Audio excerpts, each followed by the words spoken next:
The Beggar and the Bluebird by Anthony DeStefano. Illustrated by Richard Cowdrey. Read by the author.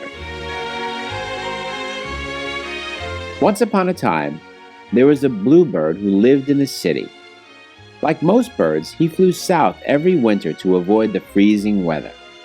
But one year, he had so much fun soaring above the big buildings and swooping down through the streets that he lost track of time and left much later in the season than he should have. It was already Christmas Eve, and the bluebird knew the first winter snowstorm was about to blow through. Just before the bird departed, though, he flew down into the park to eat some birdseed that was thrown by a poor beggar. The beggar was sitting on a bench as he tossed the seeds onto a dirt pathway. He had crutches and seemed like a nice man, so the bluebird started talking to him. He told him that he was flying south for the winter so he could enjoy the warm sunshine and sing all day long. The beggar looked at him and smiled. Then he asked the bluebird to do him a small favor. "Little bird," he said, "there's a homeless man I know on the other side of the city. He hasn't eaten for days and is very hungry. I have a loaf of bread that was given to me by a kind person this morning. I can't walk very well with these crutches. Will you please deliver the bread to him so he has something to eat?" "But I can't," the bluebird responded. "I have to fly south for the winter. It's already getting cold and I can't survive the first frost." But the beggar persisted. "Please do me this favor. The old man is starving and needs help. If you don't give him this food, he may get very sick." So the bluebird agreed. He flew off with the bread to the other side of the city and thought, "I hope this won't take too long." When he finally found the homeless man, he dropped the loaf of bread into his lap.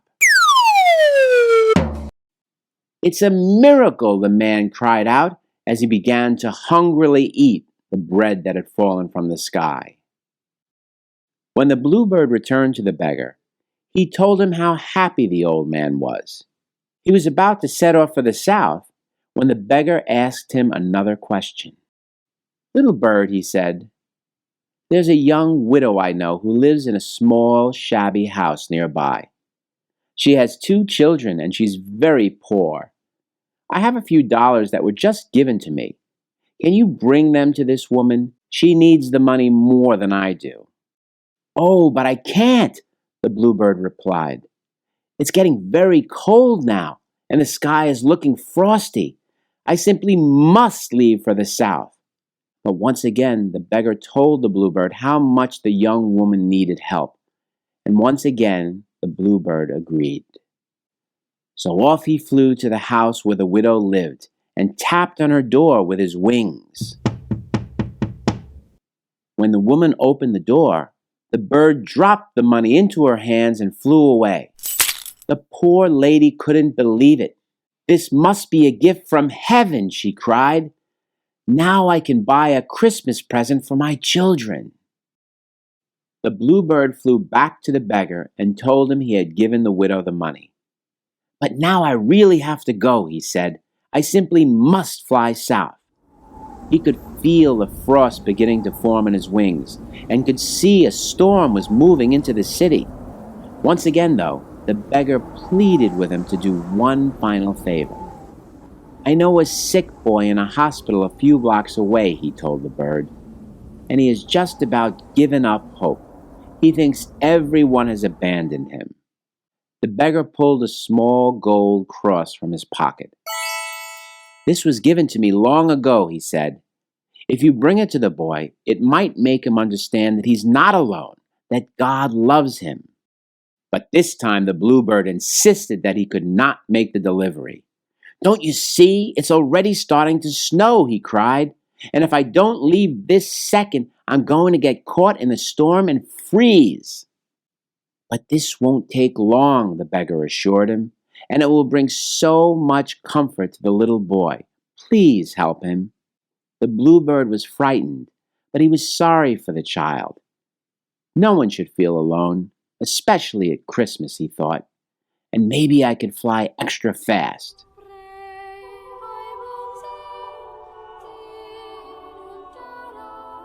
So flapping his wings as swiftly as he could, the Bluebird flew like a shot through the city.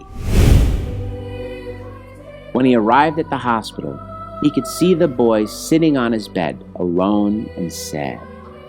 He tapped on the window with his beak. The boy looked over curiously. The winter storm had begun, and the bird was already covered in snow. The boy opened the window, and the bird carefully placed the cross in his hand.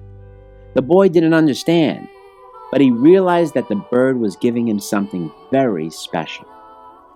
As the bird flew off the ledge, the boy smiled at him, amazed at the gift he had received.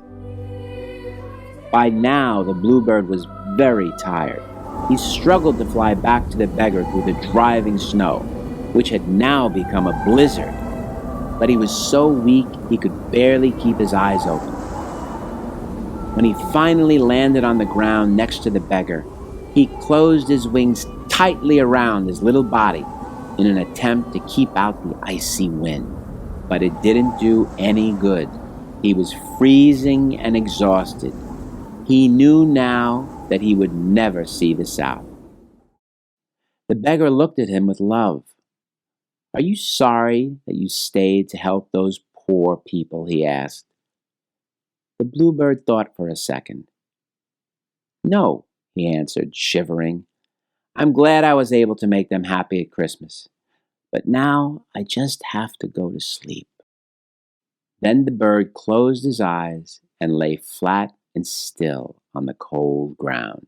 The beggar looked down at him and said, "Little bird, you were willing to sacrifice yourself in order to give others the gift of hope. But you will not die." The beggar stood up and dropped his crutches. His old, tattered coat slipped to the ground. Then, one by one, the pieces of dark, dirty clothing began to fall from his body. He started to grow larger, and suddenly 2 huge white wings sprouted from his back, and a dazzling white light began to shine round his face. The beggar was not a beggar at all, but an angel. The angel picked up the Bluebird, cupping him softly in his hands. He looked at him and said, "You will never die, but will sing your song forever." Then he spread his wings and leaped into the air, flying upward through the snow. Soon they were high above the clouds. The sun was shining brightly, and the angel flew toward it. The Bluebird, who had been sleeping, felt the light from the sun on his face and woke up. He was amazed to see how beautiful the sunlit sky looked. "It's so warm," he whispered. "I must be in the South." Then the angel released him, and the Bluebird flew into the sunshine, singing and happily flapping his wings.